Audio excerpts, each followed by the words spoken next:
everyone, it's me, Dr. Stiletto, and I just want to talk to you really quickly about how to love a womanist. Some of you might be wondering, what is a womanist and why do we need special instructions on how to love someone who identifies as such? Well, a womanist is, in a nutshell, a black feminist or a woman of color feminist. And it comes from the work of Alice Walker and has been developed since 1983. It's someone who is audacious and expansive in their representation of feminism, is inclusive in their representation of feminism, as well as critical in regard to how gender intersects with race, with class, sexuality, all of those different social locations. So as Alice Walker put it, womanist is to feminist as purple is to lavender. So it's more inclusive, more expansive, and a richer perspective of feminism. So for some people, they may register and hear that and read, oh my God, feminism on steroids, right? Not quite.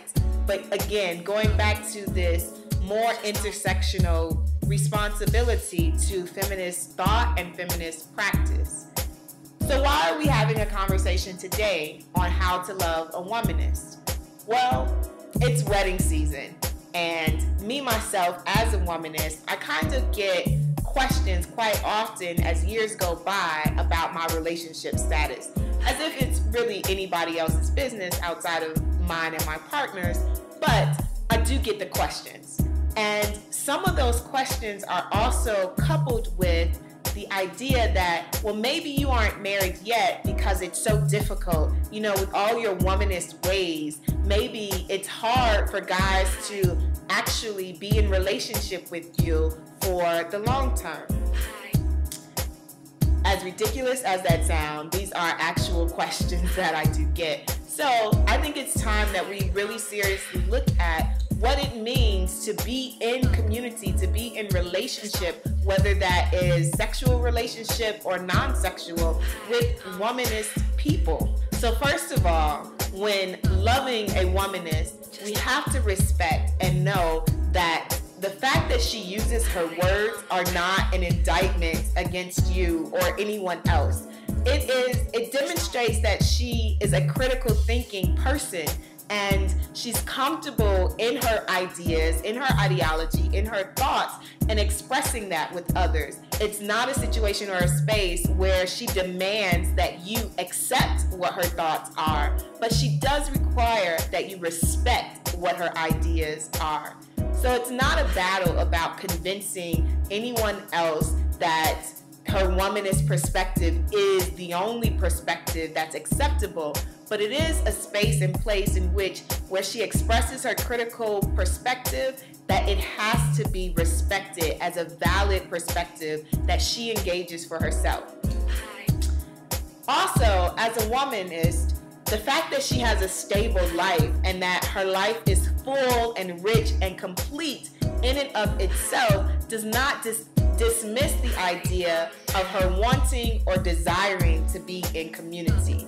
We are whole beings, and womanism has allowed us a space to live holistically with our divine selves, which should be celebrated by each and every one of us.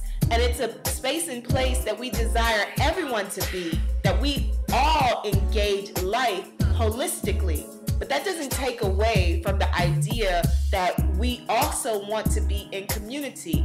As human beings, we are a communal species. So that desire to maintain and to want to be around people and to love people and to be communally with people, but not codependent upon what others provide, is essential to being in a womanist relationship or in relationship with a womanist being. That may not be your space, but it's not a space that means you cannot be in relationship with someone who critically does look at the world in that way and is looking to address and to redress, not just for herself, but for all beings, how power works and the dynamics and the impact. If you're going to love a womanist, believe that womanists truly do love all beings, regardless of gender, regardless of sexuality, regardless of religion, class, race. Womanists are not about dividing and conquering. Womanists do not look for spaces and places in which we can dehumanize other beings, other people. So if someone tells you that womanists or feminists, for that matter, are emasculating, it's an erroneous assumption. It's an erroneous position, because womanists are focused on building the collective and allowing everyone to walk in a divine sense of themselves. That doesn't mean that she will not, or womanists and feminists will not, break down the barriers of traditional gender dynamics and how they have impeded all beings from being able to live in liberatory space. But again, if one is to feel as if they are emasculated because of womanist perspectives, it is genuinely, most of the time, rooted in these traditional understandings and interpretations of gender dynamics that disallow for equitable and equal access to power. And that's something that we collectively have to work against. Lastly, if you are going to love a womanist, you have to understand that marriage is not the penultimate representation of her beingness nor of her love. This idea that you aren't fully woman, or that you haven't measured up to your womanness because you haven't yet found a way to exist within matrimony, is ridiculous. To love a womanist, we have to stop engaging womanism or any version of feminism as if it's a disease, a disability, a mental health disorder. Who would not want to be in relationship with any person who is a critical thinker, who is justice-oriented and humanistically progressive? When I was younger, a lot of people used to tease me because they would say that I was a black radical, as if there was something sickening about that. To be able to find and to see yourself in a space and create an idea of thinking that allows you to fully understand yourself beyond oppression, isn't that the kind of liberatory thought that we want for everyone? So again, when we think about relationships, whether they are intimate or not, we need to be able to embrace the space and place in which womanism allows for people to live in liberatory practice.